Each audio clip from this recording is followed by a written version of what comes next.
El millonario se arrodilló ante la empleada, y ella solo tomó su maleta y se fue. Ricardo Elizondo estaba de rodillas en el tapete persa de la sala principal de su mansión en San Pedro Garza García, con las manos juntas frente al pecho como si estuviera rezando, pero no le estaba rezando a Dios. Le estaba rezando a una mujer de 30 años que tenía una maleta vieja en la mano derecha y una sonrisa tranquila en la cara, que era peor que cualquier grito, porque los gritos se apagan, pero las sonrisas tranquilas de alguien que ya decidió irse se quedan grabadas en la memoria para siempre. «Rosa, por favor», dijo Ricardo, y la voz le salió como algo que se arrastra por el piso, sin fuerza, sin autoridad, sin nada de lo que él estaba acostumbrado a tener cuando hablaba. «No se vaya. Se lo suplico». Rosa Martínez estaba de pie frente a él, con el uniforme azul que llevaba puesto todos los días desde hacía 3 años.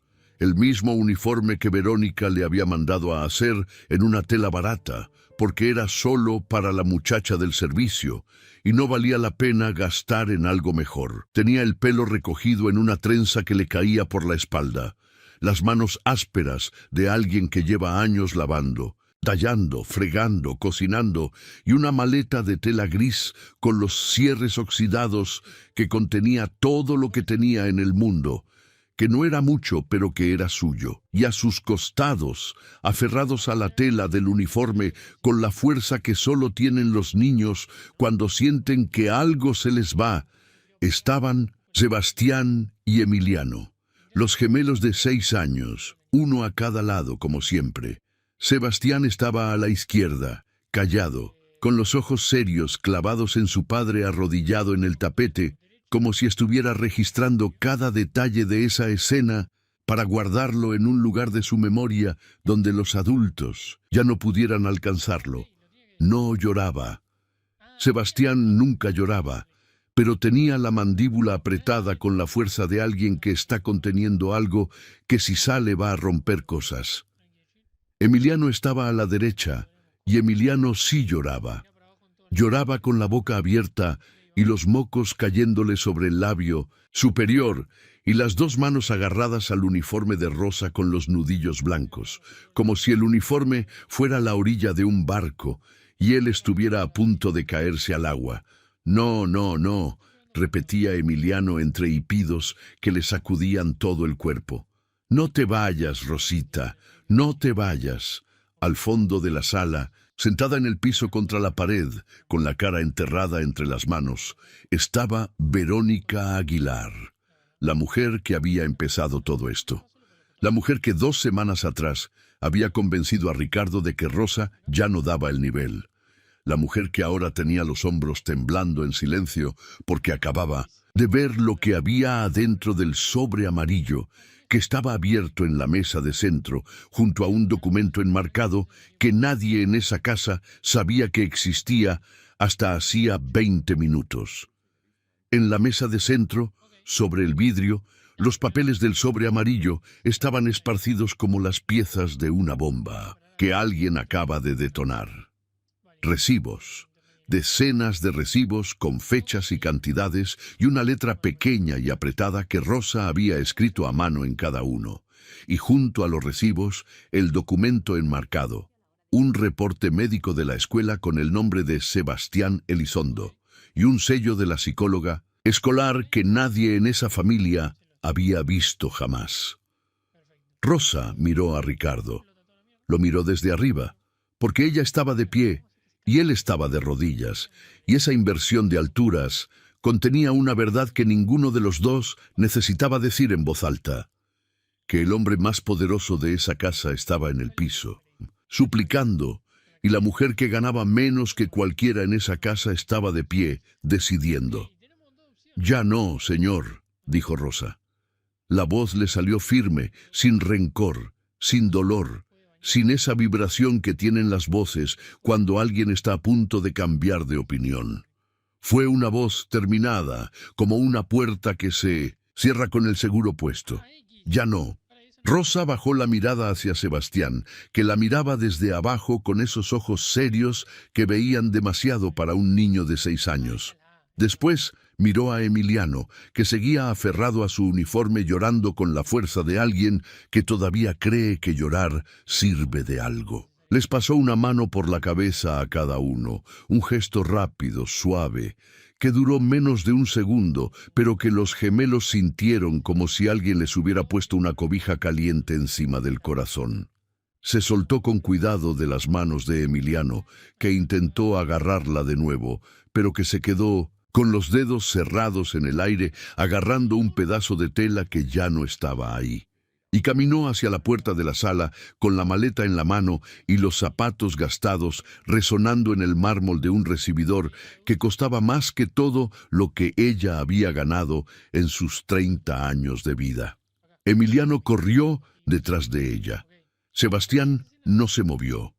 Se quedó de pie en medio de la sala, con los puños cerrados a los costados del cuerpo y los ojos fijos en la puerta por donde Rosa acababa de desaparecer, con la mirada de alguien que acaba de perder algo que no va a poder reemplazar y que ya sabe, a los 6 años, que el mundo funciona así, que las personas que más te cuidan son las primeras que se van y que los que deberían cuidarte están de rodillas en un tapete persa llorando demasiado tarde. Pero para entender cómo llegaron a esta sala, a este tapete, a estas rodillas, a esta maleta y a esta puerta, hay que regresar 2 semanas atrás, al día en que Ricardo Elizondo cometió el error más grande de su vida sin saber que lo estaba cometiendo, al día en que dejó que alguien le dijera que la mujer que sostenía a su familia no daba el nivel. 2 semanas antes de esa escena en la sala, un martes, por la noche, Verónica entró al estudio de Ricardo con el teléfono en la mano y una idea que llevaba semanas cocinando a fuego lento. Ricardo estaba sentado detrás de su escritorio, revisando los estados financieros de la cadena de farmacias. Una operación de 34 sucursales distribuidas entre Monterrey, Saltillo y Reynosa, que le generaba el tipo de dinero que permite vivir en San Pedro Garza García, tener una mansión con tapete persa en la sala y no preguntarse nunca cuánto cuesta un litro de leche. Verónica se sentó frente a él, con las piernas cruzadas y el teléfono girado hacia su cara para que viera la pantalla. Era el perfil de Instagram de una mujer que se llamaba Lorena, esposa de un socio del club, y que había publicado una foto de sus hijos con una nana que llevaba uniforme blanco con bordado, hablaba inglés y francés y tenía certificación en desarrollo infantil de una universidad en Canadá. Mira esto, Ricardo. Eso es una nana de nivel, no lo que tenemos nosotros. Ricardo levantó la vista de los papeles. ¿De qué hablas? Hablo de Rosa. Ya no da el nivel, Ricardo. Los gemelos van a cumplir 7 el año que entra y necesitan una persona que los prepare para el mundo. No, una muchacha de pueblo que les hace de comer y los acuesta. Lorena tiene una nana bilingüe, certificada, que les enseña a sus hijos inglés jugando. Las Garza tienen una que los lleva a clases de tenis y piano. Y nosotros tenemos a una mujer de Zacatecas que no terminó la secundaria. Ricardo miró a su esposa durante unos segundos sin decir nada. Debería haber dicho muchas cosas en ese momento. Debería haber dicho que Rosa llevaba 3 años cuidando a los gemelos sin faltar un solo día. Debería haber dicho que los niños la adoraban. Debería haber dicho que una nana bilingüe con certificado canadiense no garantiza que un niño se sienta querido, pero Ricardo Elizondo era un hombre que había construido su vida entera sobre un principio simple: resolver rápido y pasar al siguiente problema. Los problemas domésticos eran territorio de Verónica. Él ponía el dinero. Ella tomaba las decisiones de la casa. Así había funcionado durante 8 años de matrimonio y así iba a seguir funcionando, porque cambiar esa dinámica requería una conversación que a Ricardo no le interesaba tener. Está bien, dijo. Busca una agencia y contrata a quien quieras. Pero encárgate tú de decirle a Rosa, no, Eso lo haces tú. Tú eres el patrón. Y así, con la misma facilidad con la que firmaba una orden de compra de 500 cajas de paracetamol, Ricardo Elizondo firmó la sentencia de la mujer que llevaba 3 años sosteniendo a sus hijos mientras él no estaba. La llamó a su estudio el miércoles a las 10 de la mañana. Rosa entró con el delantal puesto y las manos todavía húmedas de lavar los platos del desayuno. Se paró frente al escritorio con la espalda recta y las manos juntas sobre el delantal, en esa postura que tienen las personas que han aprendido que cuando el patrón te llama a su oficina, nunca es para darte buenas noticias. Rosa, hemos decidido hacer un cambio en el cuidado de los niños. Vamos a contratar a una persona más especializada. Te voy a dar un mes de liquidación completa y una carta de recomendación. Rosa no se movió. Su cara no cambió. Sus manos no temblaron. Lo miró con esos ojos que Ricardo veía todos los días sin verlos de verdad. Esos ojos que sabían cosas que él no se imaginaba y que guardaban un dolor que ella nunca iba a mostrar delante de alguien que la acababa de despedir como si estuviera cancelando un servicio de cable. «Está bien, señor», dijo Rosa. Su voz salió pareja, sin quiebre, sin reproche, con la dignidad de alguien que sabe que discutir con un hombre que ya tomó una decisión es gastar energía que necesita para otras cosas. «Solo le pido una cosa. Quisiera despedirme de los niños». Ricardo abrió la boca para decir que sí, pero Verónica apareció en la puerta del estudio como si hubiera estado esperando detrás de la pared el momento exacto para entrar. «Es mejor un corte limpio, Rosa. Los niños se confunden si hay despedidas largas. Tú recoge tus cosas y nosotros les explicamos después». Rosa miró a Verónica. Después miró a Ricardo.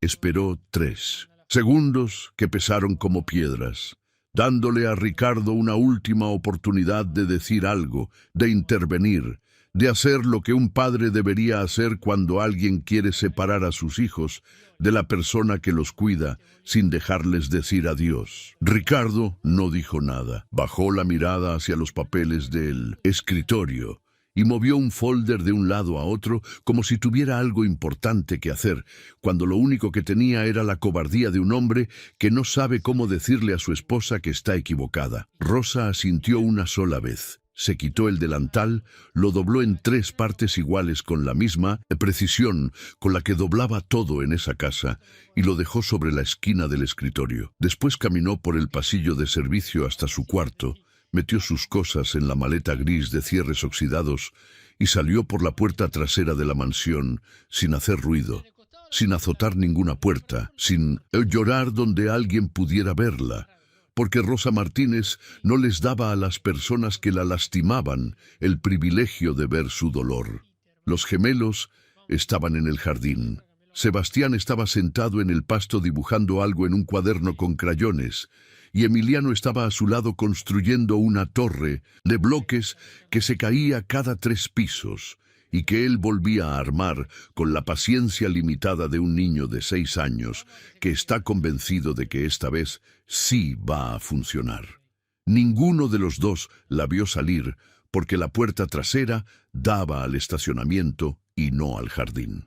Rosa caminó por la banqueta de San Pedro. Garza García, con la maleta en la mano y la cara levantada hacia el sol de Monterrey, que pegaba con esa fuerza seca que tiene el sol del norte, donde el calor no viene del aire, sino directamente del cielo, como si alguien hubiera puesto un foco gigante encima de la ciudad.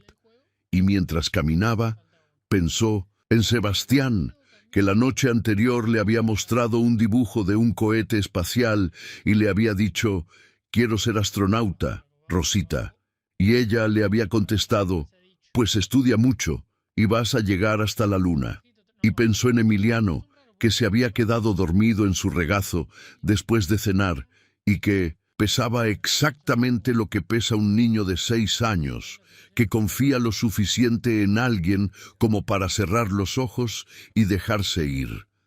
Y apretó la maleta con más fuerza porque era lo único que podía apretar en ese momento. A las 4 de la tarde, Los gemelos entraron a la cocina a buscar a Rosa para la merienda. La cocina estaba vacía. El delantal no estaba colgado en el gancho junto a la puerta donde siempre estaba. El olor a comida que siempre flotaba a esa hora no estaba. Sebastián se detuvo en la puerta de la cocina y miró el gancho vacío durante 5 segundos. Después miró a Emiliano. Los dos se tomaron de la mano sin decirse nada, con ese lenguaje sin palabras que tienen los gemelos que han compartido cada segundo de su vida desde antes de nacer. Y empezaron a buscar. Buscaron en el cuarto de servicio. La cama estaba hecha y el closet vacío. Buscaron en la lavandería. No estaba. Buscaron en el jardín, en el garage, en el pasillo de la entrada. No estaba. Subieron las escaleras tomados de la mano y tocaron la puerta de la recámara de sus padres. Verónica abrió con el teléfono en la mano. ¿Dónde está Rosa? Se fue, dijo Verónica, y cerró la puerta. Sebastián se quedó parado frente a la puerta cerrada con la mano de su hermano apretada en la suya y la boca cerrada. No preguntó más, no insistió, no golpeó la puerta. Se dio la vuelta y bajó las escaleras en silencio, llevando a Emiliano de la mano como un adulto pequeño que guía a otro adulto pequeño por un mundo que acaba de romperse sin que nadie les avisara. Esa noche, Sebastián no habló durante la cena, no habló cuando Verónica le preguntó si quería postre, no habló cuando Ricardo llegó a las 9 de la noche y le dijo buenas noches desde la puerta de la recámara. No habló porque Sebastián había decidido, con esa lógica silenciosa de los niños que procesan el mundo observando en lugar de hablando, que las palabras no servían para nada en una casa donde las personas importantes se iban sin despedirse y nadie te daba una explicación. Emiliano mojó la cama esa noche, y la siguiente, y la siguiente. Cada mañana, Verónica encontraba las sábanas mojadas y llamaba a la muchacha de limpieza que venía por horas para que las cambiara, y cada mañana Emiliano se levantaba con la cara roja de vergüenza y los ojos húmedos de un niño que sabe que algo está mal en su cuerpo, pero que no sabe cómo detenerlo, porque Emiliano era un niño que sentía todo con una intensidad que su cuerpo de 6 años no tenía capacidad de contener, y lo que no podía sacar por la boca, lo sacaba por donde podía. Ricardo se enteró de la situación de Rosa una semana después. Por accidente. Estaba revisando los archivos del área de recursos humanos de su casa, una carpeta que Verónica manejaba con la misma atención que le dedicaba a las cuentas del club. Es decir, ninguna, y encontró el expediente de Rosa. La dirección decía Colonia Independencia, Monterrey. Ricardo conocía la Colonia Independencia de nombre, sabía que estaba en la parte alta del cerro, arriba de la colonia que los regiomontanos llaman la Indepe, un laberinto de calles empinadas con casas de bloc sin acabar, techos de lámina y escaleras de concreto que subían por la ladera como cicatrices. El expediente mostraba un sueldo de 5,800 pesos al mes y una nota que Rosa había dejado al firmar su contrato hacía 3 años, escrita con su letra pequeña en la sección de observaciones. Solicito que el 60% de mi sueldo sea depositado en la cuenta de mi madre, la señora Dolores Martínez, en Zacatecas. Motivo: tratamiento médico renal. Ricardo sacó la calculadora. 60% de 5,800 eran 3,480 pesos que Rosa mandaba cada mes a Zacatecas para pagar el tratamiento de una madre que se estaba muriendo del riñón. Lo que le quedaba a Rosa para vivir eran 2,320 pesos al mes en Monterrey, donde un cuarto en la Colonia Independencia costaba 1,800 pesos, lo que le quedaba para comer, vestirse, transportarse y existir eran 520 pesos mensuales. Ricardo cerró la carpeta, se recargó en la silla del estudio y se quedó mirando el techo durante un tiempo que no contó. Afuera, en el jardín, los gemelos estaban sentados en el pasto en silencio, tomados de la mano, sin hablar, sin jugar, esperando algo que nadie les había dicho si iba a volver. La nana llegó el lunes siguiente a las 8 de la mañana en un coche blanco que la agencia mandó desde la colonia del Valle en Monterrey. Se llamaba Daniela. Tenía 28 años, título en educación infantil bilingüe, un uniforme blanco con su nombre bordado en el bolsillo y un portafolio de presentación que incluía su currículum en inglés y francés, 3 cartas de recomendación de familias de San Pedro y una fotografía profesional donde sonreía con una perfección que parecía editada por computadora. Verónica la recibió en la sala con un café de máquina y la sonrisa de alguien que acaba de ganar una discusión que nadie le estaba peleando. Daniela, te presento a Sebastián y Emiliano. Los gemelos estaban sentados en el sillón de la sala, uno al lado del otro, con las piernas colgando, porque el sillón era demasiado alto para ellos, tomados de la mano, como siempre. Daniela se arrodilló frente a ellos con la sonrisa profesional encendida y les dijo en un español perfecto con acento neutro, que parecía salido de un curso de locución. Hola niños, me llamo Daniela, voy a ser su nueva nana. ¿Quieren que juguemos a algo? Sebastián no la miró. Tenía los ojos clavados en un punto del piso que no era un punto real, sino un lugar al que su mente se iba cuando no quería estar donde estaba. Llevaba 5 días sin hablar, 5 días de silencio absoluto que habían convertido al niño serio pero comunicativo que era. Antes en una especie de estatua pequeña que respiraba y comía y se movía, pero que no emitía una sola palabra, como si las palabras se le hubieran secado adentro de la boca y no tuviera intención de buscar nuevas. Emiliano sí la miró directo a los ojos con la intensidad que solo tienen los niños que sienten las emociones sin filtro, sin la capa de educación social que los adultos se ponen para no mostrar lo que realmente piensan.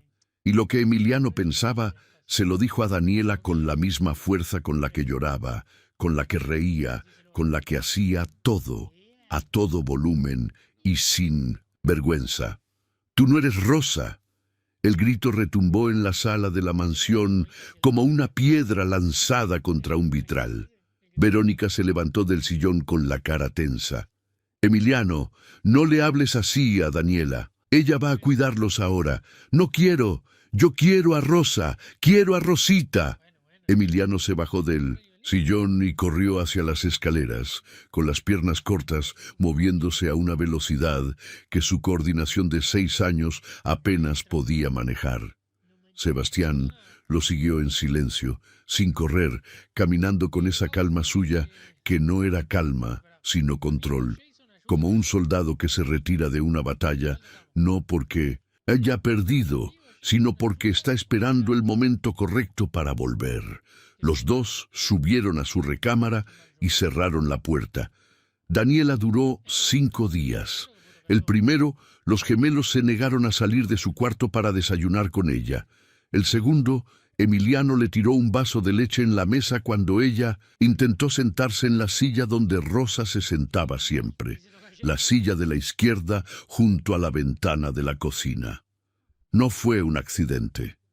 Emiliano la miró directo a los ojos mientras empujaba el vaso con la mano abierta, con la decisión de alguien que sabe exactamente lo que está haciendo y que está dispuesto a aceptar las consecuencias. El tercero, Sebastián hizo algo que no requirió una sola palabra. Cuando Daniela intentó peinarlo por la mañana, Sebastián se quitó el peine de las manos con un movimiento suave pero firme, lo dejó en la mesa y caminó al baño para peinarse solo frente al espejo, aunque el resultado fue un desastre de pelo parado en 3 direcciones que cualquier otro niño habría corregido, pero que Sebastián usó el resto del día como una declaración silenciosa. Prefiero verme mal a dejar que me toque a alguien que no es ella. El cuarto día, Emiliano se negó a comer. No como protesta dramática, sino como una huelga tranquila que su hermano le había enseñado sin palabras. Se sentó frente al plato, cruzó los brazos y se quedó mirando la comida sin tocarla durante 40 minutos, hasta que Daniela se rindió y le preguntó a Verónica qué hacía cuando los niños no comían. Verónica no supo qué contestar, porque Verónica no sabía qué hacía Rosa cuando los niños no comían. Nunca le había preguntado. El quinto día, Daniela llegó a las 8, se sentó en la sala, miró a los gemelos que estaban en el sillón tomados de la mano, mirándola con la expresión unificada de dos personas que han decidido lo mismo sin necesidad de consultarlo, y les dijo: «Niños, ¿qué necesitan de mí para que esto funcione?». Sebastián rompió su silencio. No para contestar la pregunta, la rompió para decir 4 palabras que salieron de su boca como si las hubiera tenido guardadas durante 5 días esperando el momento exacto para usarlas con el máximo impacto posible. «Queremos a Rosa, nada más». Daniela renunció esa tarde. La segunda nana se llamaba Patricia. Tenía 45 años, experiencia con niños difíciles y la paciencia de una mujer que había criado 4 hijos propios. Duró 4 días. Lo que un gemelo empezaba, el otro lo terminaba. Si Emiliano lloraba, Sebastián se sentaba a su lado en silencio hasta que Patricia se sentía observada por 2 pares de ojos que la hacían sentirse como una intrusa en un territorio que no le pertenecía. Si Sebastián se encerraba en el cuarto, Emiliano se paraba frente a la puerta cerrada como un guardián de 6 años con los brazos cruzados y la cara roja de quien está listo para explotar si alguien intenta entrar. Patricia le dijo a Verónica al irse: «Señora, esos niños no necesitan una nana, necesitan a la persona que los crió, y si usted no se la devuelve, van a seguir haciendo esto con cada mujer que le mande la agencia». La tercera nana duró 2 días. No vale la pena contar los detalles, porque los detalles fueron los mismos. 2 niños que funcionaban como un organismo con 2 cabezas, 4 manos y una sola voluntad, que ningún adulto con título, experiencia ni sueldo de agencia podía quebrar. 3 nanas en 2 semanas. Y la casa de los Elizondo seguía sin nadie que cuidara a los gemelos, porque Verónica no sabía cómo y Ricardo no estaba. Ricardo llegaba a las 9 de la noche, cenaba solo en el comedor, mientras los gemelos ya estaban en su cuarto, con la puerta cerrada, y subía a la recámara donde Verónica lo esperaba con la queja del día: que los niños no comían, que Emiliano mojaba la cama otra vez, que Sebastián no hablaba, que la agencia ya no quería mandar más candidatas. Y Ricardo escuchaba todo con la atención a medias de un hombre que procesa los problemas domésticos como procesa los reportes financieros, busca el número que no cuadra, propone una solución que cueste dinero y pasa al siguiente tema. Pero esa semana algo cambió. Fue un jueves por la noche. Ricardo subió a darle las buenas noches a los gemelos, algo que hacía de vez en cuando se acordaba, y al abrir la puerta de la recámara encontró a Sebastián dormido con un cuaderno abierto sobre el pecho y un crayón rojo todavía agarrado entre los dedos. Ricardo le quitó el cuaderno con cuidado para no despertarlo y lo miró. Era un dibujo. En el centro de la hoja estaba una figura alta con un vestido azul, pelo largo y una sonrisa enorme. A los lados de esa figura había 2 figuras pequeñas, iguales, tomadas de la mano con la figura del centro. Arriba, con letras torcidas de niño de 6 años, decía: «Mi familia». No había nadie más en el dibujo. No había una figura con traje que pudiera ser Ricardo. No había una figura con vestido que pudiera ser Verónica. Solo Rosa y los gemelos. Y arriba, la palabra familia escrita por un niño que sabía exactamente lo que esa palabra significaba y quién la merecía. Ricardo dejó el cuaderno en la mesita de noche y caminó hasta la otra cama donde Emiliano dormía con la boca abierta y las sábanas ya empezando a humedecerse, porque el reloj del cuerpo de Emiliano no esperaba al amanecer para soltar lo que cargaba adentro. Se sentó en la orilla de la cama de Emiliano y lo miró dormir.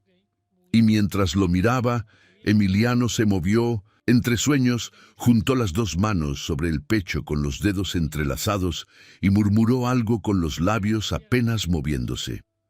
Ricardo se inclinó para escuchar. Diosito, cuida a Rosita, que no le pase nada malo, y que vuelva pronto. Amén. La oración de un niño de 6 años, dicha entre sueños, con las manos juntas y los ojos cerrados, y la fe de alguien que todavía cree que Dios escucha a los niños que rezan en la oscuridad. Ricardo se levantó de la cama de Emiliano y salió de la recámara sin hacer ruido. Cerró la puerta, se recargó contra la pared del pasillo y se quedó ahí de pie durante un tiempo que no midió, con los ojos cerrados y las manos colgando a los lados del cuerpo como un hombre al que le acaban de quitar algo que no sabía que tenía y que ahora entiende que era lo más valioso que poseía. Porque la vergüenza no llegó como un golpe, llegó como una inundación lenta que le fue subiendo desde los pies hasta el pecho, centímetro a centímetro, llenando cada espacio vacío que tenía adentro con una verdad que ya no podía ignorar, que sus hijos dibujaban a la empleada como su familia, que sus hijos rezaban por la empleada antes de dormir, y que él, Ricardo Elizondo, dueño de 34 farmacias y una mansión con tapete persa, no aparecía en ningún dibujo ni en ninguna oración, porque nunca había estado ahí para merecer aparecer. Ricardo salió de la mansión el sábado a las 10 de la mañana sin decirle nada a Verónica.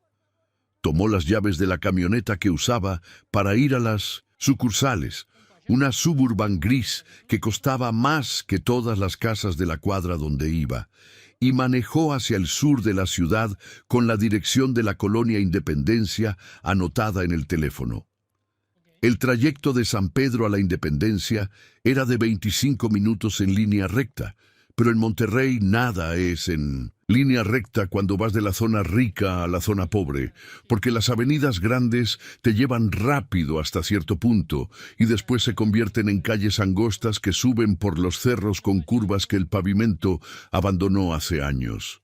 Ricardo subió por calles empedradas que le sacudían la camioneta con cada bache, pasando frente a tienditas con cortinas de plástico, paredes pintadas con anuncios de cerveza que el sol había desteñido, y niños que jugaban fútbol en la calle con porterías hechas de piedras. El Cerro de la Independencia se levantaba frente a él con sus casas de bloc sin acabar, apiladas unas sobre otras como cajas que alguien acomodó sin plan, con techos de lámina que brillaban bajo el sol del norte como espejos sucios, y escaleras de concreto que subían entre las casas como venas grises en un cuerpo de ladrillo y cemento. La vecindad donde Rosa vivía estaba en la parte media del cerro, un edificio de 2 pisos, con un patio interior donde una señora mayor tendía ropa en un alambre y un gato flaco dormía en una maceta vacía. Ricardo se estacionó en la calle y subió las escaleras de metal hasta el 2.º piso. La puerta de Rosa estaba abierta, y lo que vio adentro lo detuvo antes de tocar. Rosa estaba de pie junto a una cama individual, con la maleta gris abierta encima, metiendo ropa doblada con la misma precisión con la que doblaba los manteles de la mansión, cada prenda en su lugar, cada espacio aprovechado. El cuarto era del tamaño del baño de visitas de la mansión de San Pedro. Tenía una ventana sin cortina que daba al cerro, un foco pelón colgando del techo, un garrafón de agua en la esquina, y en la pared, pegado con cinta adhesiva, un dibujo de Emiliano que mostraba 3 figuras tomadas de la mano debajo de un sol amarillo enorme. Ricardo reconoció el dibujo, porque Emiliano siempre dibujaba soles enormes que ocupaban medio cielo, como si quisiera asegurarse de que hubiera suficiente luz para todos.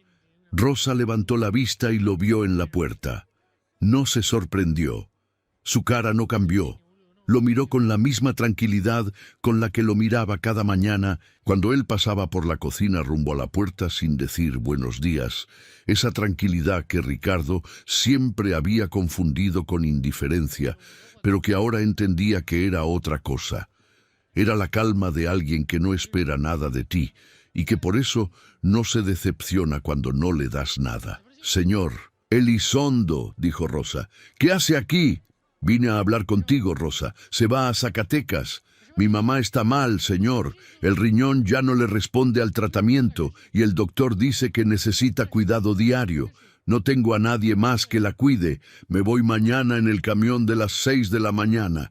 Ricardo entró al cuarto. Tuvo que dar solo 3 pasos para estar en el centro porque no había espacio para más. Se quedó de pie frente a Rosa con las manos en los bolsillos del pantalón, buscando las palabras correctas, esas palabras que siempre encontraba cuando negociaba con proveedores o convencía a un inversionista, pero que ahora se le escondían como si supieran que iba a usarlas mal. «Rosa, necesito que vuelvas. Los gemelos no están bien. Sebastián no habla. Emiliano moja la cama todas las noches. Contratamos a 3 personas y ninguna duró más de 5 días. Rosa siguió doblando la ropa sin detenerse. Las manos se movían con un ritmo constante que no se alteró ni un grado con lo que Ricardo acababa de decirle, como si la información de que los niños que ella crió durante 3 años estaban sufriendo fuera algo que ya sabía y que le dolía en un lugar demasiado profundo para mostrarlo delante del hombre que causó ese dolor. «Lo siento, señor, pero yo no soy un mueble que se saca y se mete de la casa cuando conviene». La frase le cayó a Ricardo como un balde de agua fría en la cara. No por el tono, que fue suave y sin rencor, sino por la verdad que contenía, una verdad tan simple y tan enorme que no cabía en ninguna respuesta que él pudiera armar con las herramientas que tenía, que eran las herramientas de un hombre acostumbrado a resolver todo con dinero. «Te ofrezco el doble de sueldo», dijo Ricardo, 11.600 pesos al mes, con seguro social y aguinaldo completo. Rosa negó con la cabeza sin dejar de doblar. «No es cuestión de dinero, señor. Te consigo un departamento cerca de la mansión para que no tengas que caminar ni tomar camión. Amueblado, sin renta». Rosa dejó de doblar. Lo miró con una expresión que Ricardo no le había visto nunca. Una mezcla de cansancio y algo que se parecía a la compasión, como si le diera lástima que un hombre con tanto dinero creyera que un departamento podía arreglar lo que estaba roto. «Señor, yo no necesito caridad. Nunca la he necesitado. Lo que necesitaba era que me trataran como persona, no como un servicio que se cancela cuando alguien encuentra uno más caro». Ricardo se pasó la mano por la cara. El calor del cuarto era sofocante porque la ventana sin cortina dejaba entrar el sol del cerro directo sobre la cama, y el aire no circulaba en ese espacio diminuto que olía a ropa recién lavada y a detergente barato y a la dignidad silenciosa de alguien que mantiene todo limpio aunque no tenga nada. «Rosa, los niños te necesitan. Los gemelos no son los mismos desde que te fuiste. No comen bien, no duermen bien, no dejan que nadie los toque». Rosa dejó la blusa que tenía en las manos sobre la cama. Se enderezó. Lo miró directo a los ojos, sin bajar la cabeza, sin desviar la mirada, sin la postura encogida que tienen las personas que hablan con alguien que tiene más poder que ellas. Y le dijo algo que Ricardo Elizondo iba a recordar cada día del resto de su vida, cada mañana cuando se mirara al espejo, cada noche cuando se sentara a la mesa a cenar, cada vez que alguien le preguntara cuándo empezó a cambiar. «Los niños necesitan un padre presente, señor, no una empleada que lo sustituya».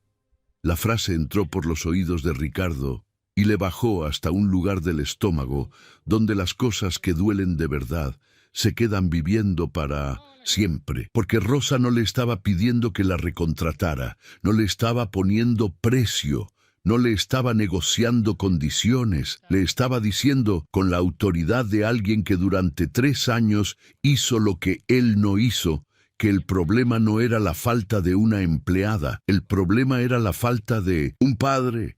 Y el dinero no compraba eso, ni el doble de sueldo lo compraba, ni un departamento lo compraba, ni todas las farmacias de Monterrey, Saltillo y Reynosa juntas lo compraban. Ricardo abrió la boca para responder, pero no encontró nada, ninguna frase, ningún argumento, ninguna oferta. Se quedó parado en medio de un cuarto de 3 pasos de ancho, con las manos vacías y la boca abierta como alguien que acaba de descubrir que todas las herramientas que usaba para resolver la vida no sirven para resolver lo que realmente importa. Rosa caminó hasta la puerta del cuarto, la abrió un poco más de lo que ya estaba, lo justo para que Ricardo entendiera que la conversación había terminado. «Le pido que se vaya, señor. Tengo que terminar de empacar. Mi camión sale temprano». Ricardo salió del cuarto. Bajó las escaleras de metal que rechinaban con cada paso. Cruzó el patio donde la señora seguía tendiendo ropa y el gato seguía dormido en la maceta. Se subió a la Suburban gris que costaba más que todo lo que Rosa iba a ganar en los próximos 10 años de su vida, y se quedó sentado ahí, con las manos en el volante y el motor apagado, mirando la fachada de la vecindad, donde una mujer de 30 años le acababa de cerrar la puerta después de decirle la verdad más incómoda que alguien le había dicho en 46 años, sin levantar la voz, sin faltarle al respeto, sin pedirle nada a cambio. Solo la verdad, dicha de pie, con dignidad y con la puerta cerrada. Ricardo llegó a la mansión a las 11 de la mañana con la cara de alguien que acaba de estrellarse contra una pared que no sabía que existía. Se sentó en el estudio detrás del escritorio de su padre, el mismo escritorio donde había despedido a Rosa 2 semanas atrás, y se quedó mirando la silla vacía del otro lado como si el fantasma de Rosa todavía estuviera sentada ahí con las manos húmedas sobre el delantal, diciéndole: «Está bien, señor», con esa voz que él confundió con aceptación, pero que ahora entendía que era algo completamente distinto. Era la voz de alguien que sabe que pelear es inútil cuando el que tiene el poder ya decidió. Marcos tocó la puerta del estudio a las 11:30. Marcos era el asistente de Ricardo desde hacía 9 años, un hombre de 52 años, con bigote canoso, y la discreción de alguien que ha trabajado lo suficiente con gente de dinero como para saber cuándo hablar y cuándo callarse. Pero esa mañana, Marcos no se calló. «Licenciado, disculpe que lo moleste. Estuve organizando los archivos del área de servicio que la señora Verónica me pidió que limpiara para hacer espacio para las carpetas de la agencia de nanas. Y encontré algo que creo que usted necesita ver». Marcos dejó un sobre amarillo tamaño carta en el escritorio.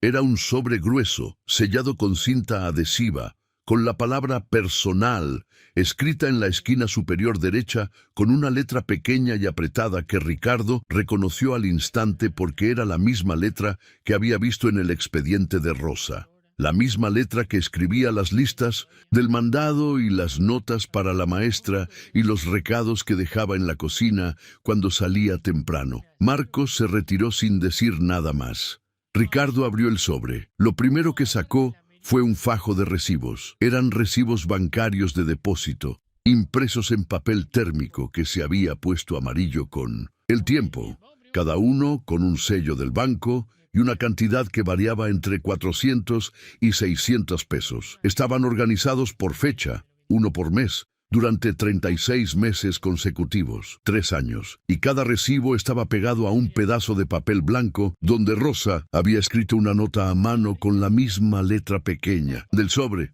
Ricardo leyó la primera nota. Mes 1. Depósito de 400 pesos a cuenta de ahorro educativo a nombre de Sebastián Elizondo y Emiliano Elizondo, para que estudien lo que yo no pude. La segunda nota.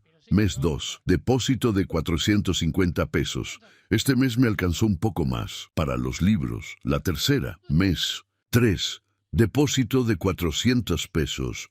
Le bajé a la comida para completar, no importa. Ellos lo van a necesitar más que yo.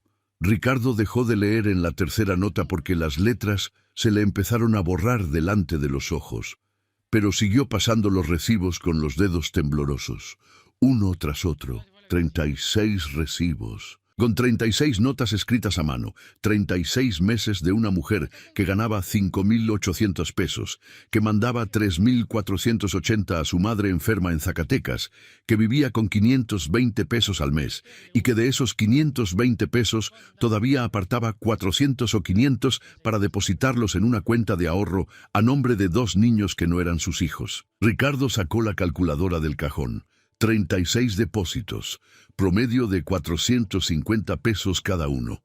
Total acumulado, 16.200 pesos. 16.200 pesos que Rosa había juntado peso por peso, quitándose comida de la boca, caminando 40 minutos al trabajo en lugar de tomar camión, lavando su ropa a mano para no gastar en lavandería, usando el mismo par de zapatos hasta que las suelas se transparentaban, para que 2 niños que tenían un padre con 34 farmacias y una madre con bolsas de 15.000 pesos tuvieran una cuenta de ahorro para estudiar, para que estudiaran lo que ella no pudo. Ricardo puso los recibos sobre el escritorio y sacó lo segundo que había en el sobre. Era un folder de cartulina azul con el escudo de la escuela primaria de los gemelos. Adentro había un reporte médico fechado 8 meses atrás, firmado por la psicóloga escolar, dirigido a la señora Rosa Martínez en su calidad de responsable autorizada de los alumnos Sebastián y Emiliano Elizondo. El reporte decía que Sebastián presentaba señales de ansiedad severa, dificultad para socializar, episodios de mutismo selectivo, tendencia a aislarse durante el recreo y respuestas de estrés ante situaciones de separación.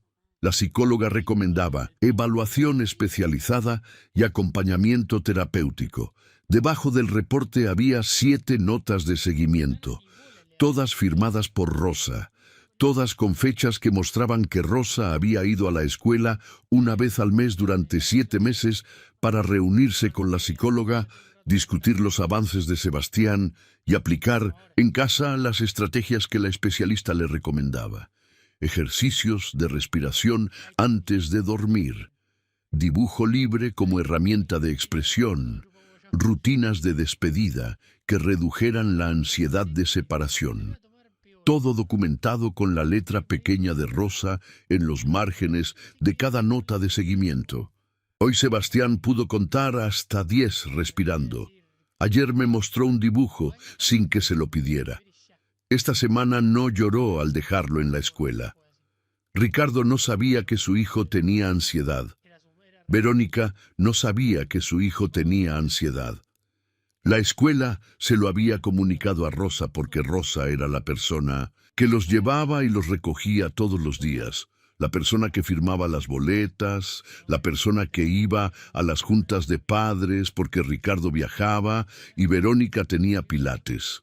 La escuela ni siquiera tenía el teléfono de Ricardo en el expediente, tenía el de Rosa, y Rosa, en lugar de decirle a su patrón que su hijo necesitaba ayuda, en lugar de pasarle el problema al hombre que tenía el dinero para pagar al mejor psicólogo infantil de Monterrey, se había encargado ella sola, con la psicóloga de la escuela pública, con ejercicios que aprendió a aplicar sin ningún entrenamiento formal, con la paciencia de alguien que observa a un niño durante 3 años y que lo conoce lo suficiente como para ver lo que su propio padre no ve, porque su propio padre no está ahí para verlo. Ricardo cerró el folder, puso las manos planas sobre el escritorio y se quedó mirando el sobre amarillo con los recibos, esparcidos alrededor como las piezas de una vida que él no sabía que existía debajo de la superficie de su propia casa, y la vergüenza que había sentido la noche anterior, viendo los dibujos de Sebastián y escuchando la oración de Emiliano, se transformó en algo más grande, se transformó en la comprensión absoluta y devastadora de que la mujer a la que había despedido por no dar el nivel. Era la única persona en esa casa que había estado a la altura. La única que vio que Sebastián necesitaba ayuda. La única que invirtió en el futuro de los gemelos.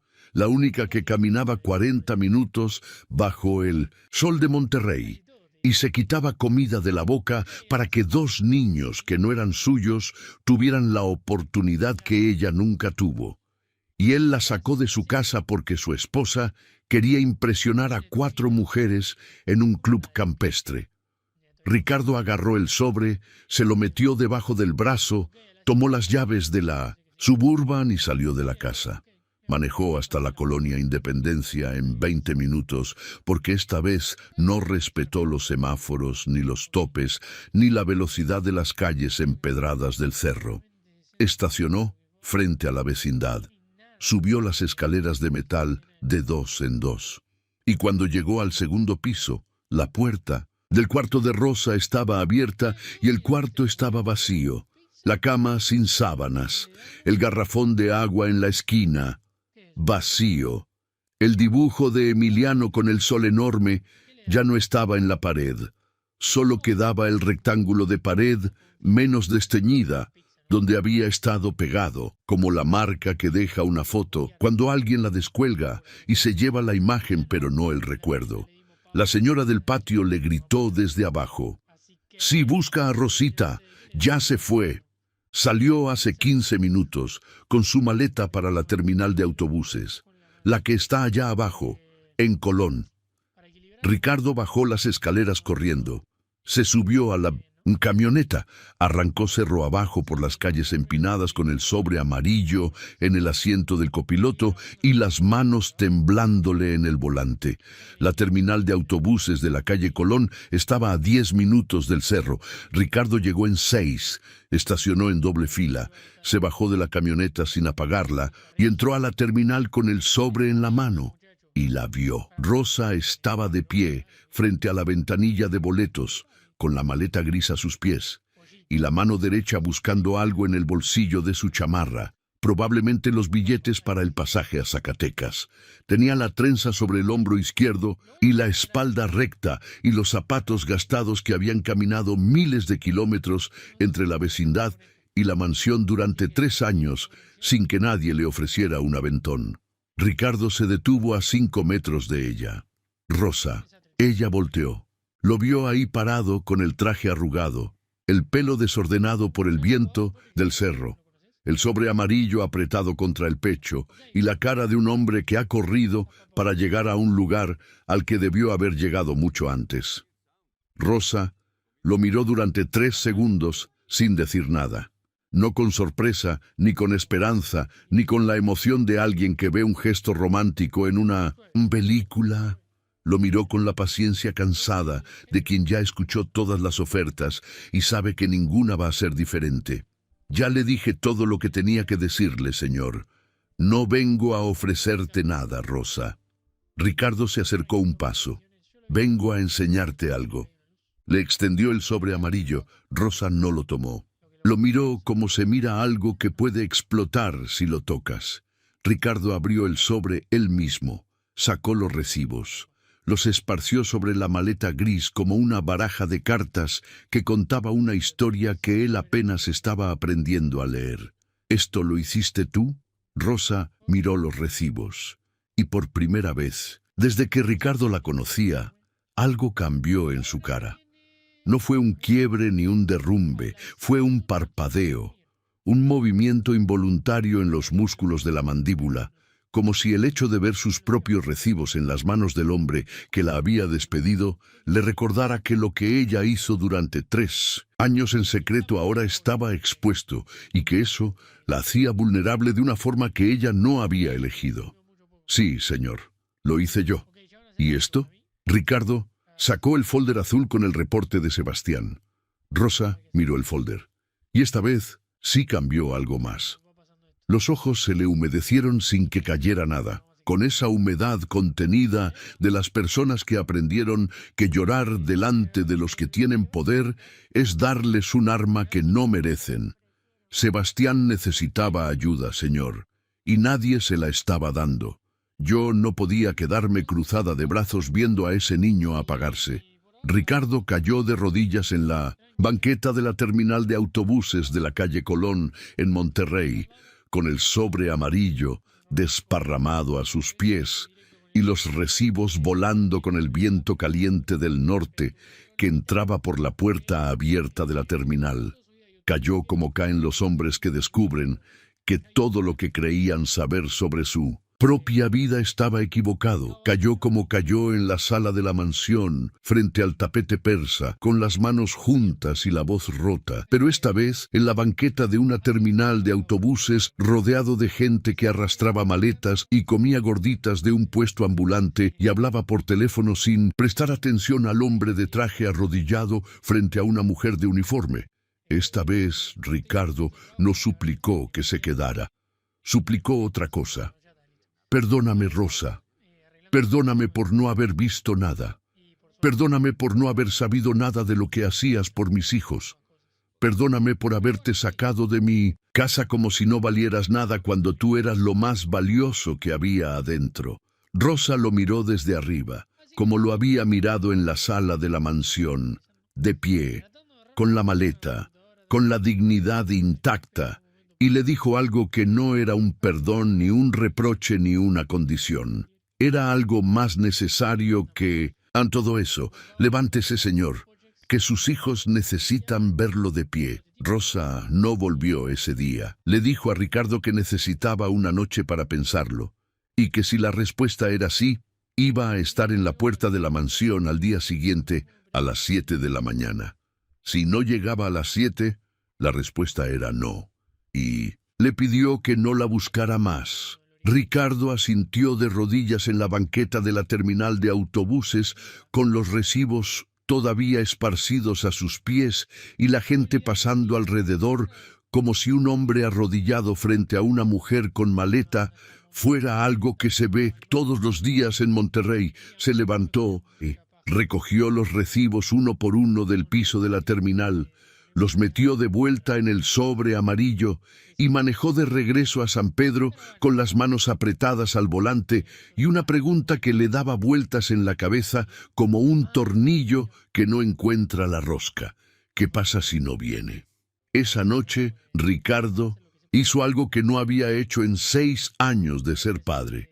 Se sentó en el piso de la recámara de los gemelos, entre las 2 camas, con la espalda contra la pared y las piernas estiradas sobre la alfombra que Rosa había escogido cuando los gemelos tenían 3 años, porque ella dijo que el piso de mármol era demasiado frío para niños que juegan descalzos.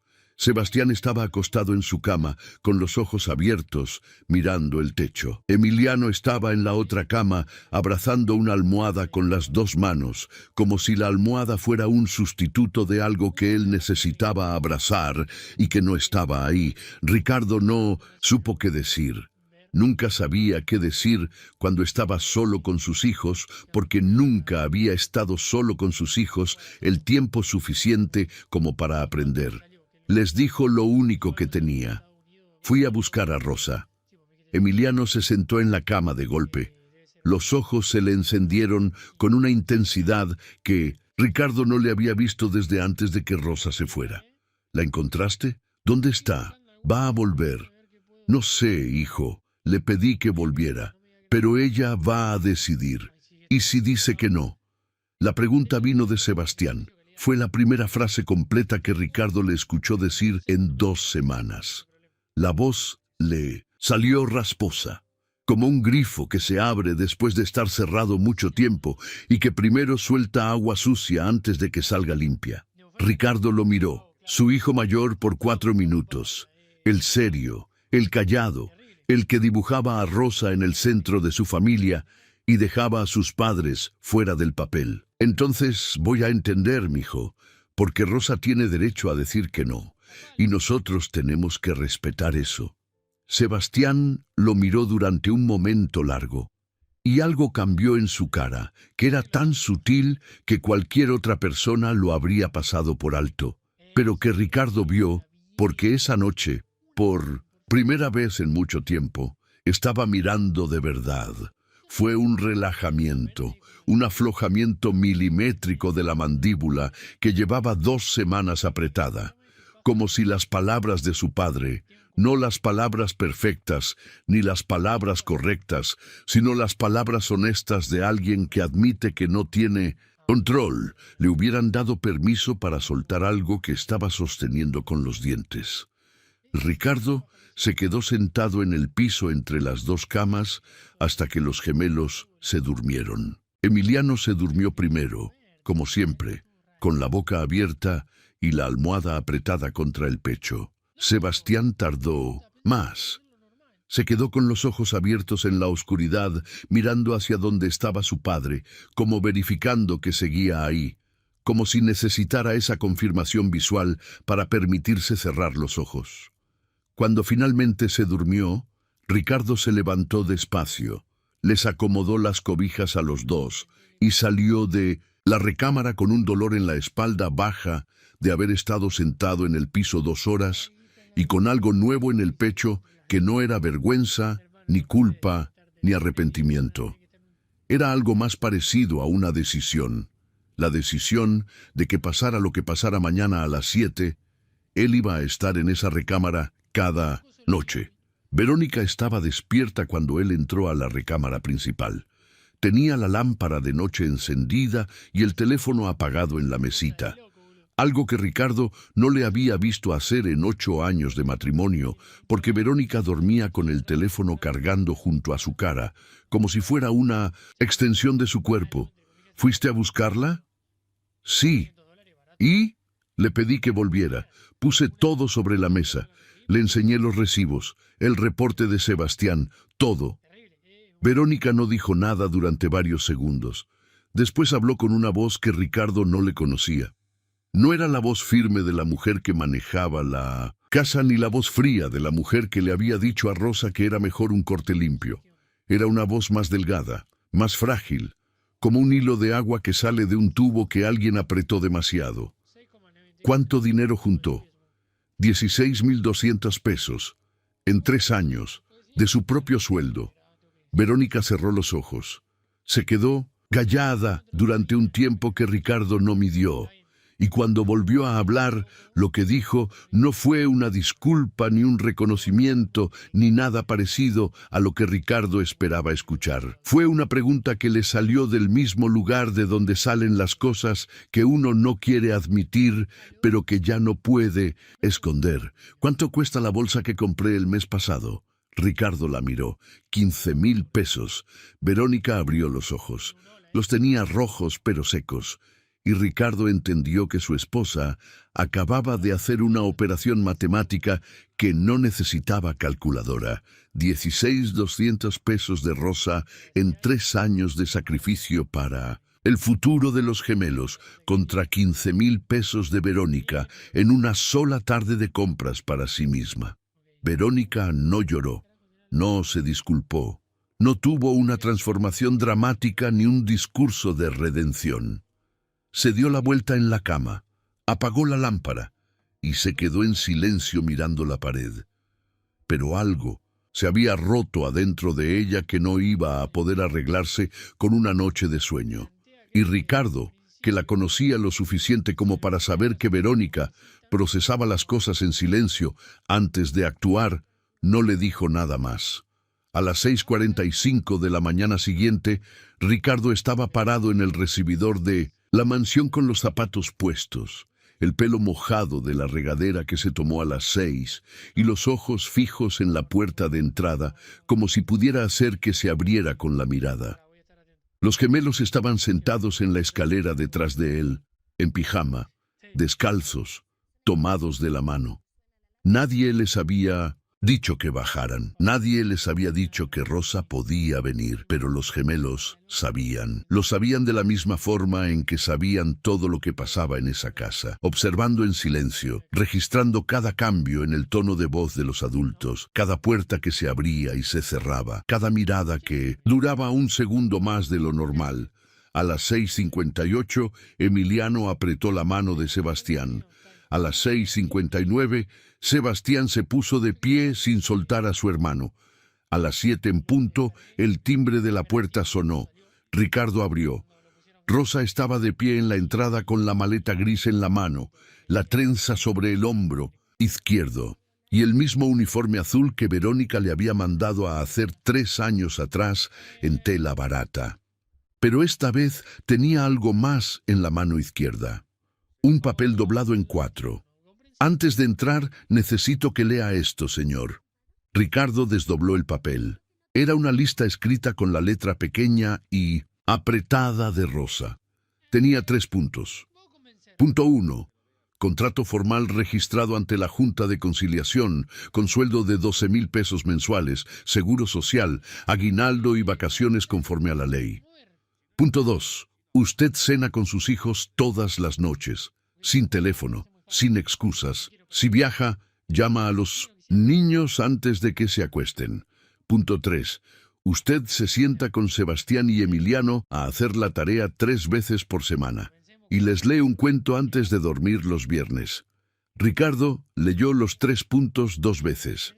Levantó la vista del papel y miró a Rosa con una expresión que ella conocía bien, porque era la misma que él ponía cuando un proveedor le presentaba condiciones que él no esperaba, pero que sabía que eran justas.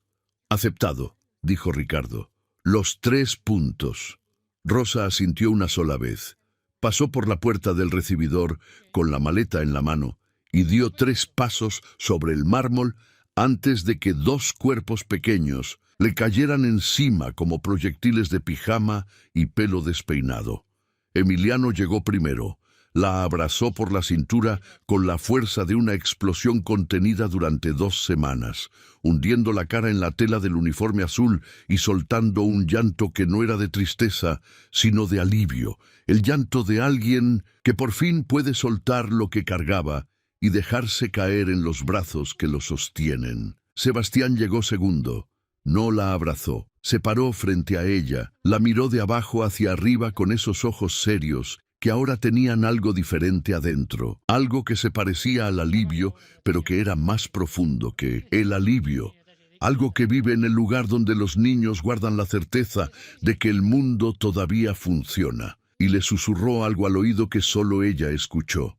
Sabía que ibas a volver. Rosa le puso la mano en la mejilla a Sebastián y le acarició la cara con el pulgar, un gesto que duraba medio segundo, pero que contenía 3 años de noches leyendo cuentos, de mañanas peinando pelo rebelde, de tardes haciendo ejercicios de respiración junto a un niño que el mundo estaba a punto de olvidar, y que ella se negó a dejar caer. Esa noche, después de la cena que Ricardo preparó él mismo con la ayuda involuntaria de los gemelos que le tiraron la sal en la sopa y le quemaron el arroz, pero que se lo comieron todo porque era la primera vez que su padre cocinaba para ellos, y eso valía más que el sabor. Rosa acostó a los gemelos en sus camas. Les cantó una canción que su madre le cantaba en Zacatecas, una melodía simple sobre un campo de nopal y un coyote que aullaba a la luna. La clase de canción que no está en ningún libro ni en ninguna plataforma de música, pero que existe en la memoria de las mujeres que crían hijos en los pueblos de México y que pasan de boca en boca como las recetas y los rezos y las cosas que importan de verdad. Emiliano se durmió antes de que la canción terminara, con la boca abierta y los puños relajados por primera vez en 2 semanas. Sebastián cerró los ojos, pero no se durmió del todo. Se quedó en ese lugar entre el sueño y la vigilia, donde las palabras todavía entran, pero el cuerpo ya descansa. Y desde ese lugar, con los ojos cerrados y la voz apenas audible, dijo lo último que Rosa escuchó esa noche. «¿Rosita? ¿Mañana también vas a estar aquí?» «Sí, mijo, mañana también». Rosa salió de la recámara y caminó hasta el cuarto que le habían asignado al final del pasillo del segundo piso. Era más grande que el cuarto de la vecindad de la Independencia. Tenía una cama nueva, un closet, un baño propio y una ventana que daba al jardín trasero, donde un árbol de mezquite movía las ramas con el viento seco de la noche de Monterrey. Sacó de la maleta gris lo último que quedaba adentro: una veladora de la Virgen de Guadalupe que había comprado en la iglesia de la colonia Independencia antes de subir al cerro esa mañana. La colocó en la mesita de noche, la encendió, se arrodilló junto a la cama con las manos juntas y los ojos cerrados, y rezó. Pero esta vez la oración no fue de súplica. No fue el rezo desesperado de una mujer sola en un cuarto prestado pidiendo fuerza para aguantar. Fue una oración de gratitud, corta, simple, directa. Gracias, Virgencita, por dejarme volver. Y la llama de la veladora se quedó firme en la mesita de noche del cuarto nuevo, alumbrando las paredes limpias con un resplandor anaranjado que se colaba por debajo de la puerta hasta el pasillo donde Ricardo estaba parado en silencio, mirando esa línea de luz en el piso, sin atreverse a tocar la puerta, pero sabiendo que del otro lado había alguien que merecía estar ahí más que cualquier otra persona en esa casa. 2 años pasaron, y pasaron como pasan las cosas que se arreglan de verdad, despacio, con tropiezos, con días en que todo parece ir bien, y noches en que todo se tambalea, pero con la dirección correcta, siempre hacia adelante, como un río, que a veces se estrecha y a veces se ensancha, pero que nunca deja de correr hacia el lugar donde tiene que llegar. Rosa cumplió 32 años un domingo de mayo, y los gemelos le hicieron un pastel con ayuda de Ricardo, que esta vez no quemó nada, porque llevaba 2 años practicando en esa cocina donde antes no sabía ni dónde estaban las cucharas. El pastel era de chocolate con betún blanco que Emiliano decoró con chispas de colores que puso a puños generosos, y Sebastián le escribió encima con una manga de repostería que Rosa le había enseñado a usar: «Feliz cumpleaños, Rosita». La letra le salió torcida, pero firme, como todo lo que Sebastián hacía, imperfecto en la superficie, pero sólido en la intención. Rosa obtuvo su certificación como auxiliar educativa 6 meses después de volver a la mansión. Estudió los sábados y los domingos por la mañana en un programa del CONAFE que el gobierno ofrecía a mujeres sin título universitario que trabajaban con niños. Las clases eran en una escuela pública de la colonia Obispado, a 20 minutos en camión desde San Pedro. Ricardo le ofreció mandarla con el chofer. Rosa le dijo que no, que ella podía llegar sola, que no necesitaba que nadie la llevara a estudiar de la misma forma en que no necesitó que nadie la llevara a cuidar a Sebastián, cuando la escuela le dijo que el niño tenía un problema y ella decidió resolverlo por su cuenta. Pero aceptó que Ricardo le pagara los materiales, porque los libros costaban más de lo que ella podía cubrir con su sueldo. Y Rosa había aprendido que hay una diferencia entre caridad y apoyo, y que aceptar apoyo cuando uno lo necesita no es debilidad, sino inteligencia. Cuando recibió el certificado, lo enmarcó y lo colgó en la pared de su cuarto junto a la veladora de la Virgen. Era el primer documento oficial con su nombre que Rosa tenía en la vida, aparte de su acta de nacimiento. Y cada mañana, cuando se levantaba a las 5:30 para empezar el día, lo miraba durante 2 segundos antes de salir del cuarto, como quien mira una brújula para confirmar que va en la dirección correcta. Con el certificado, Rosa consiguió un puesto de medio turno como auxiliar en la escuela primaria de los gemelos. De 8 a 1 estaba en la escuela, ayudando a la maestra de primer y segundo grado con actividades de aprendizaje, acompañando a los niños en el recreo y aplicando las técnicas de estimulación que había aprendido en el programa del CONAFE. De 2 a 7 estaba en la mansión, cuidando a los gemelos, preparando la cena y organizando las tareas de la tarde con la misma dedicación de siempre, pero ahora con un título que respaldaba lo que ella ya sabía hacer de memoria. Sebastián tenía 8 años y ya no era el niño que dejó de hablar cuando Rosa se fue. Había superado la ansiedad, no de golpe, no como en las películas donde el niño enfermo se cura con un abrazo y una canción, sino de la forma en que se curan las cosas de verdad, con trabajo constante, con paciencia, con retrocesos que asustan y avances que se celebran aunque sean pequeños. La psicóloga escolar seguía viéndolo una vez al mes, pero ahora las sesiones no eran de intervención, sino de seguimiento, porque Sebastián había desarrollado herramientas que le permitían manejar lo que sentía sin apagarse. Los ejercicios de respiración que Rosa le enseñó 3 años atrás se convirtieron en una rutina que el niño hacía solo cada mañana antes de ir a la escuela. Sentado en la orilla de la cama, con los ojos cerrados y las manos sobre las rodillas, contando hasta 10 y después soltando el aire como si estuviera soplando las velas de un pastel. Y cuando alguien le preguntaba qué quería ser de grande, Sebastián respondía sin dudar, con esa seriedad suya, que ya no era peso, sino personalidad. Quiero ser psicólogo, como la señora que me ayudó cuando yo no podía hablar, pero mejor, porque yo voy a ayudar a los niños antes de que dejen de hablar, no después. Rosa escuchó esa respuesta una tarde cuando fue a recogerlo a la escuela y la maestra le contó lo que Sebastián había dicho en clase y tuvo que darse la vuelta y fingir que buscaba algo en su bolsa para que nadie la viera apretarse los ojos con los dedos, porque hay orgullos que no caben en la cara y que necesitan un segundo a solas para procesarse. Emiliano tenía 8 años y era el niño más alegre de su salón. No la alegría nerviosa de antes, esa alegría que era más ruido que sustancia y que se usaba para tapar huecos que nadie veía. Era una alegría con fondo, con raíz, con la solidez de alguien que sabe que cuando llega a su casa hay comida en la mesa, hay alguien que lo abraza y hay una cama seca que lo espera sin que nadie lo mire con lástima por la mañana. Emiliano ya no mojaba la cama.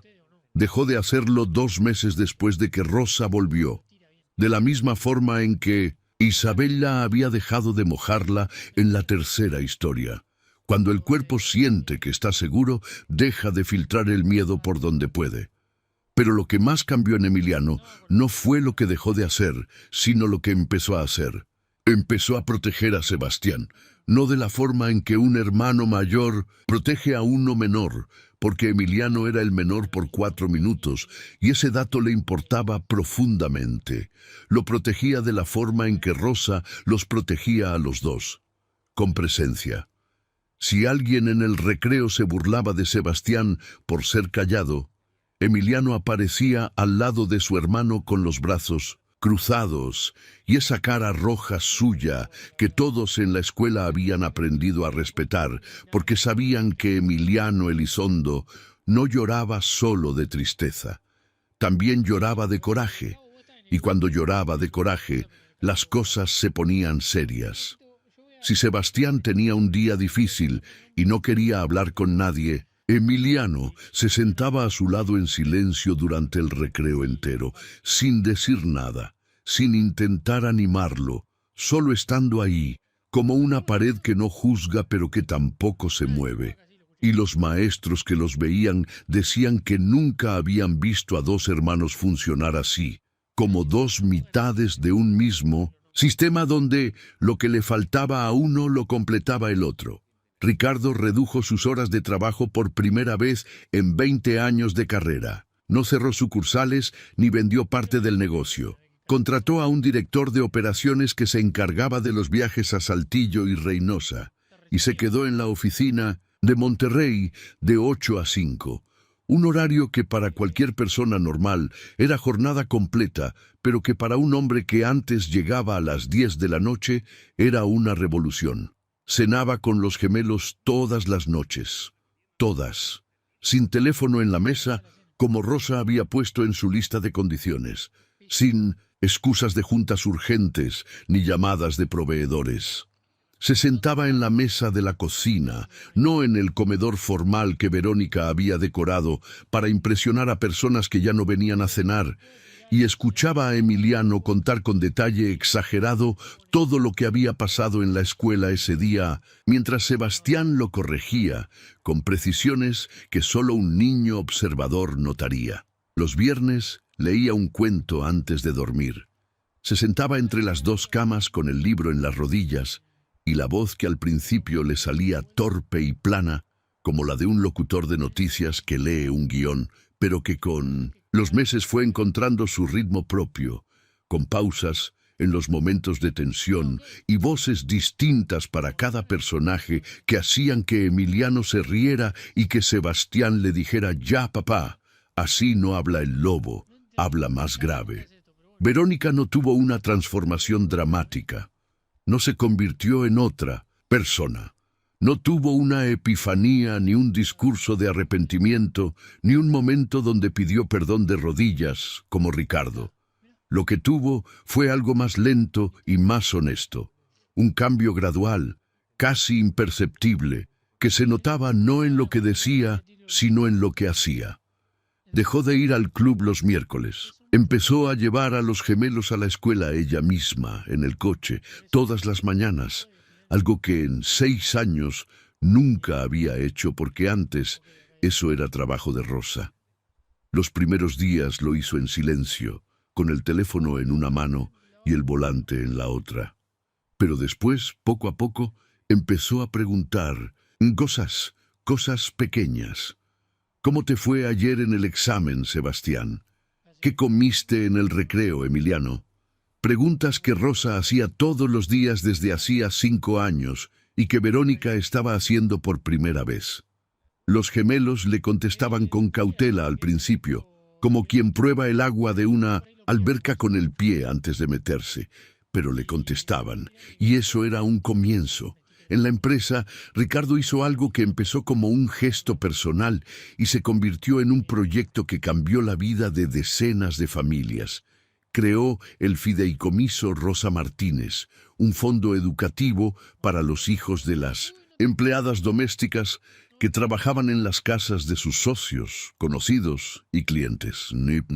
El fideicomiso cubría uniformes escolares, útiles, inscripción y una cuenta de ahorro educativo que funcionaba exactamente como la que Rosa había armado por su cuenta, con su propio sueldo, una cantidad pequeña, cada mes que se acumulaba durante años hasta convertirse en algo que podía cambiar el destino de un niño. Lo llamó Fideicomiso Rosa Martínez. Rosa se enteró cuando vio su nombre en el documento enmarcado que Ricardo colgó en la sala de la mansión, junto a la pared donde antes estaba un cuadro abstracto que Verónica había comprado en una galería de San Pedro y que nadie en la familia entendía ni miraba. Un viernes en la noche, después de que los gemelos se durmieron y la casa quedó en ese silencio tibio de las noches de Monterrey, cuando el viento del cerro baja y trae un olor a tierra seca y a mezquite, Ricardo encontró a Rosa en la cocina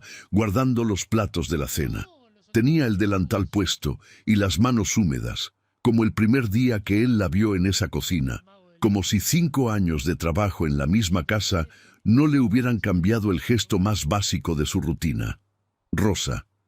Ella lo miró sin soltar el plato que estaba secando, con esa atención suya que siempre le daba a las personas la sensación de que cada palabra que decían era importante. «Usted invirtió en mis hijos cuando yo ni siquiera sabía cuánto costaba su uniforme». La frase le salió a Ricardo con la simpleza de las cosas que uno lleva mucho tiempo queriendo decir y que cuando finalmente salen no necesitan adornos ni explicaciones porque son verdad pura, sin envolver, sin moño, sin papel de regalo.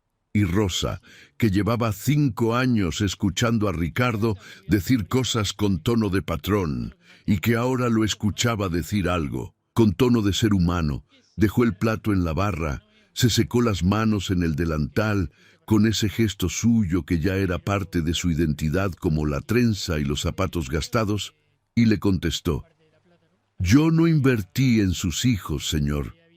Invertí en las personas que van a ser cuando crezcan. Eso es diferente. Y, afuera, en el jardín donde el mezquite se mecía con el viento seco de la noche, la veladora de la Virgen de Guadalupe seguía encendida en la ventana del cuarto de Rosa, visible desde la calle, como una luz pequeña que le decía al mundo que adentro de esa casa alguien había aprendido que el nivel no se mide en títulos, ni en idiomas, ni en agencias con portafolio. Se mide en lo que uno está dispuesto a dar cuando nadie lo está viendo. Era viernes en la noche. La sala de la mansión de San Pedro Garza García tenía las luces bajas y las cortinas abiertas, y por los ventanales entraba el resplandor anaranjado de la ciudad de Monterrey, que se veía abajo como un mar de luces parpadeantes, que se extendía hasta donde los cerros le ponían borde al horizonte. El tapete persa estaba en el mismo lugar donde había estado siempre, en el centro de la sala, con sus hilos de colores tejidos en patrones que alguien en algún lugar del mundo había tardado meses en armar con las manos. Pero esa noche el tapete no era un escenario de súplicas, ni de rodillas, ni de maletas, ni de lágrimas. Era una mesa de juego. Los cuatro estaban sentados en el piso, en círculo, con las piernas cruzadas y las cartas de lotería esparcidas sobre el tapete entre ellos. Rosa tenía el mazo de figuras en la mano izquierda y una bolsa de frijoles en la derecha que usaban como fichas para marcar los tableros, porque Rosa decía que los frijoles funcionaban mejor que las fichas de plástico y que además, si alguien tenía hambre, después del juego se podían cocinar. Y eso a Emiliano le parecía la idea más brillante del mundo. El valiente, cantó Rosa, sacando la carta y levantándola para que todos la vieran. La figura del hombre con el sombrero y el pecho inflado. Sebastián puso un frijol en su tablero sin decir nada, con la concentración de alguien que juega para ganar y que no necesita hacer ruido para que todos sepan que va en serio. Emiliano revisó su tablero con los ojos muy abiertos, buscando la figura con la urgencia de un niño que sabe que su hermano ya la marcó y que le está ganando. No la tengo. Emiliano golpeó el tapete con la palma de la mano, indignado. Nunca me sale el valiente. Ricardo, que estaba sentado frente a Rosa con su propio tablero y una hilera de frijoles que iba creciendo más lento que la de los gemelos porque se le olvidaba marcar mientras los miraba jugar, se rió. Y su risa no era la risa corta y controlada del empresario que se ríe en una cena de negocios para no parecer antipático. Era una risa real, abierta, la risa de un hombre de 48 años, sentado en el piso de su propia sala en calcetines y camiseta, con una carta de lotería en la mano y 2 hijos que le estaban ganando y una mujer frente a él que cantaba los versos con la cadencia de alguien que ha jugado lotería desde que era niña, en una cocina de Zacatecas con una abuela que usaba granos de maíz en lugar de frijoles. La luna, cantó Rosa. La figura de la luna con cara dibujada sobre un cielo de papel. Sebastián la marcó en silencio. Emiliano la marcó gritando, «¡Es así!», con un puño levantado como si acabara de meter un gol. Y Ricardo la marcó tarde, como siempre, porque estaba mirando a Rosa en lugar de mirar su tablero. No la miraba como un patrón mira a una empleada. No la miraba como un hombre que 2 años atrás estuvo de rodillas suplicando en este mismo tapete. La miraba como se mira a alguien que le enseñó algo que no se aprende en ninguna escuela de negocios ni en ningún consejo de administración. Que las cosas que realmente importan no se compran con dinero, no se resuelven con ofertas, no se retienen con súplicas, se sostienen con presencia, con constancia, con las manos ocupadas y los ojos abiertos y la decisión diaria de estar ahí, en el piso, al lado de las personas que uno eligió cuidar. El nopal, cantó Rosa. Sebastián puso su último frijol. Se quedó mirando el tablero durante 2 segundos con la misma seriedad con la que miraba todo, verificando, confirmando, asegurándose de que era verdad antes de decirlo. Lotería. La voz de Sebastián salió clara y firme, sin gritar pero sin dudar, con la seguridad de un niño de 8 años que aprendió que las palabras tienen peso y que por eso hay que escogerlas bien y decirlas a tiempo. Emiliano le tiró un frijol en protesta. Sebastián lo esquivó sin moverse, solo inclinando la cabeza medio centímetro como si hubiera previsto la trayectoria exacta del proyectil. Y Rosa se rió. Se rió con todo el cuerpo, echando la cabeza hacia atrás, con los ojos cerrados y los hombros sacudiéndose, y las cartas de lotería cayéndosele de las manos sobre el tapete persa, donde un hombre estuvo de rodillas, y donde ahora había frijoles esparcidos y risas y un viernes en la noche que no costaba nada, pero que valía más que cualquier cosa que el dinero pudiera comprar. Porque a veces hace falta perder a alguien para entender lo que tenías. A veces hace falta arrodillarte en un tapete para aprender que debiste haber estado sentado en el piso jugando desde el principio. Y a veces, solo a veces, la vida te da una segunda oportunidad de hacer lo que debiste hacer a tiempo, no porque la merezcas, sino porque alguien tuvo la dignidad de decirte levántate y la generosidad de esperar a que lo hicieras.